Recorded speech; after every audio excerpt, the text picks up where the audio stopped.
Oke teman-teman ya, di sini kita sedang berada di kebun cabai Jawa yang sudah hampir produktif. Sebagian sudah ada yang produktif, cuman ini ada susulan bibit yang baru awal tanam. Ini sebetulnya sudah saya review kemarin ya, ini sekitar ada 300 pohon. Nah, terus di sini kita mau keliling lagi ya. Nah, jadi teman-teman bisa lihat di sini ya. Ini sudah sulurnya itu sudah naik ke ke panjernya atau ke tiangnya. Dia masih dalam proses percabangan untuk beberapa cabainya. Nah, coba perhatikan di sini sudah ada beberapa yang ini yang sudah tua atau yang sudah merah-merah ini ya. Nah, ini ada beberapa yang sudah merah-merah tuh. Cukup bagus ya untuk pertumbuhannya. Nah, di sini ini posisinya masih belum ada 1 meter ini ya. Masih belum ada 1 meter, itu sudah produktif untuk pertumbuhannya. Jadi enaknya kalau kita budidaya cabai Jawa seperti ini cukup produktif ya, cukup enak. Jadi kita nggak harus menunggu 1,5 tahun itu baru berbuah seperti cabai-cabai yang ditanam itu ya. Nah, jadi masih bisa produktif lagi ini. Nah, ini coba perhatikan, kita cek dari bawah. Nah, ini pertumbuhan sulur yang menuju ke atas itu sudah bisa dikatakan maksimal, yaitu mengejar daripada tiang induknya di sini. Karena tiang induknya ini mati, untung saja ini kita susul pakai kayu randu atau pohon randu ini ya. Pohon kapuk biasa orang menyebutnya. Nah, ini sulur atas ini kita teruskan sampai ke atas, sampai tinggi ya apa yang kita inginkan. Ya. Jadi semakin tinggi cabai Jawanya itu, maka nanti menghasilkan buahnya itu semakin banyak. Tetapi yang kelemahannya yaitu kekurangannya ketika kita pas waktu memanennya ya, itu agak kesulitan, harus pakai tangga ya. Ini dari daunnya bagus semuanya ya, memang ada di atas tadi yang mengeriting ini. Ini sudah hal biasa ya, cuma nanti ini biasa sembuh sendiri tuh. Oke, kita langsung cek lagi. Ini yang masih belum produktif ya, belum maksimal. Ada beberapa yang masih proses tumbuh dari bawah, sulur bawahnya masih proses berbuah ini ya. Tuh. Ini kan buah semuanya ini. Ini nanti dipanen, setelah dipanen kita potong lagi ya. Sulur bawahnya kita potong, kemudian kita buat bibit lagi. Kita rawat yang sulur atasnya sambil menunggu percabangannya berbuah lagi. Nah, jadi seperti itu prosesnya. Oke, kita lihat lagi untuk yang di sana. Nah, ini ya.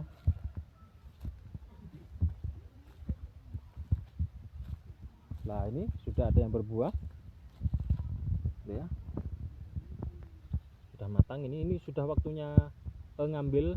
Ini ada sekitar 2 minggu nggak diambil ya. Tuh, kalau kita cek dari ke dalam-dalam itu ya ada. Wah, ini sampai ada yang nggak kelihatan, ini sampai ada yang busuk ini ya. Tuh ya, nih.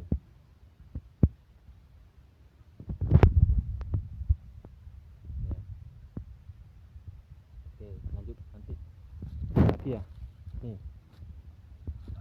Nah, ini yang bagian barat sini itu yang sudah produktif, sudah bisa menghasilkan buah ya, bisa dipetik stabil yaitu sekitar 2 minggu sekali atau bisa dibilang 1 minggu sekali.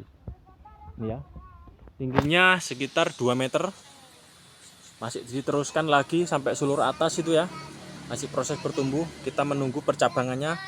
Nah, jadi mulai dari bawah di sini, ini ya, dari bawah ini sudah ada beberapa yang sudah tinggal sedikit untuk buah-buahnya. Kemudian kita cek dari atas ini, dari menuju ke tengah ya, tengah sampai atas ini sudah produktif untuk pembuahannya tuh. Ini jenis cabenya yang hibrida ya, jenis cabenya yang besar. Oke. Kita cek lagi di sini. Wah, itu ya. Ini pohon cabai semuanya teman-teman.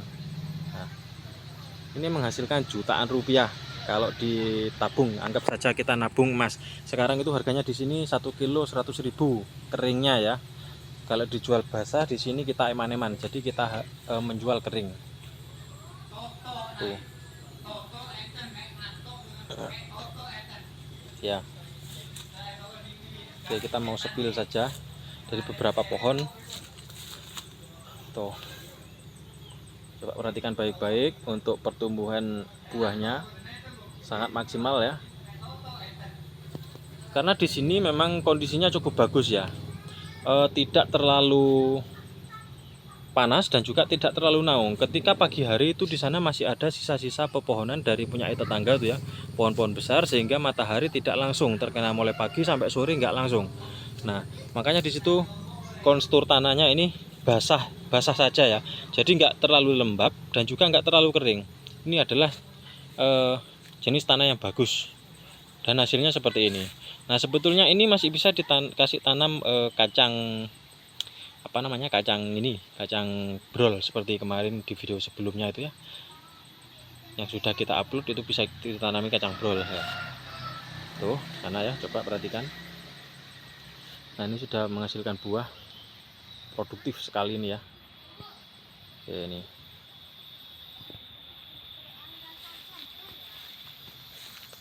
tuh, ini sudah waktunya mengambil dari sela-selanya. Nah, kalau ngambil cabai itu meskipun yang warnanya oranye seperti ini itu sudah masuk ya, itu sudah masuk. Yang oranye muda, oranye tua, bahkan yang merah itu sudah masuk ya. Jadi nggak harus nunggu merah, oranye pun juga bisa dipetik. Hampir sama seperti cabai rawit itu ya. Nah, ini adalah sebuah eksperimen teman-teman ya. Ini adalah sebuah eksperimen bagaimana di antara kedua pohon itu dari satu bibit tiang yang sebelah kanan itu dijulurkan menuju ke tiang sebelah kiri. Jadi dia mempunyai satu induk, tetapi dia mempunyai dua cabang, itu dijadikan semuanya. Apakah bisa seperti itu? Ternyata bisa ya teman-teman. Nah, kebanyakan yang di sebelah utara sana itu kita mode seperti itu ya. Artinya kita punya dua panjer saling berdekatan. Coba perhatikan di sini ya.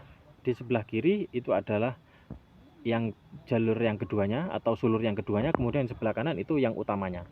Tuh, coba perhatikan dari bawah. Nah, itu ya. Dia mempunyai dua cabang. Cuma nanti resikonya itu terlalu rapat ya.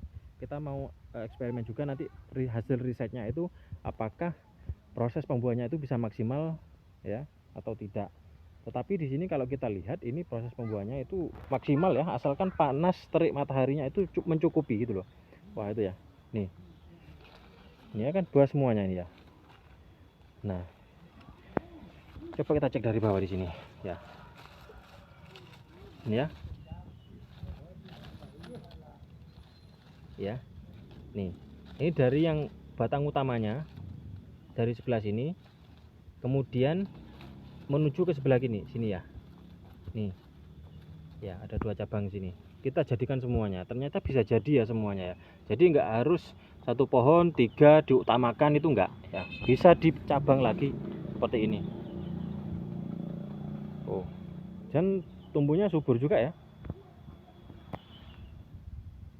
Ya, itu adalah yang paling awal dulu ditanam.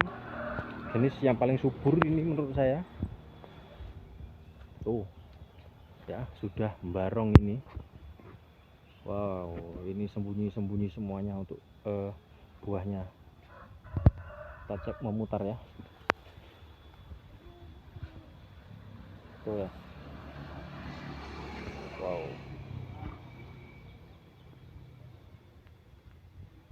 Nah, ini jenis tiangnya memakai daun kelor. Untung saja ini nggak mati ya. Ini harap-harap cemas karena daun kelor itu mudah mati ya. Berbeda dengan daun randu atau pohon randu. Itu kalau pakai pohon kelor seperti itu, untung saja ini nggak mati ya. Ini ada beberapa, satu deret ini pakai kelor semuanya. Ini tinggal harap-harap cemas saja ya, semoga dia tidak terjadi serangan penyakit pada tiangnya. Nanti kita akan kesulitan lagi bagaimana kita memindahkan dari cabang yang sudah mati ke cabang berikutnya atau cabang susulannya ya. Oke. Kita mau keliling-keliling dulu. Ini kita buat seperti itu ya, cabang semuanya. Ini dia tumbuh dari sulur bawahnya memutar, nanti dia akan semakin panjang menjulur ke bawah. Kalau nggak dinaikkan maka dia semakin sulur ke bawah ya, semakin panjang sulurnya yang bawah. Nah jadi nanti proses pembuahannya itu kurang maksimal kalau nggak naik ke batangnya. Makanya di sini kita kasih panjiran 2 atau cagak 2 ini ya. Nanti kita akan satu dan satu lagi naik ya. Dan ini prosesnya juga sama yang sebelah sini. Hampir semuanya sama ya. Tuh, kita proses seperti itu. Cabang 1, cabang 2. Jadi intinya setiap ruang tanam itu kita bisa isi maksimal 2 atau 3 ya. Yang penting jaraknya antara tiang 1, tiang 2, tiang 3 itu jangan terlalu berdekatan. Nanti akan rimbun ya, sehingga nanti juga dari penghasilan buahnya itu kurang maksimal karena memang terlalu rapat ya. Jadi sirkulasi udara itu kurang nanti, dan juga suhu panas itu juga pengaruh ya. Nah ini oke.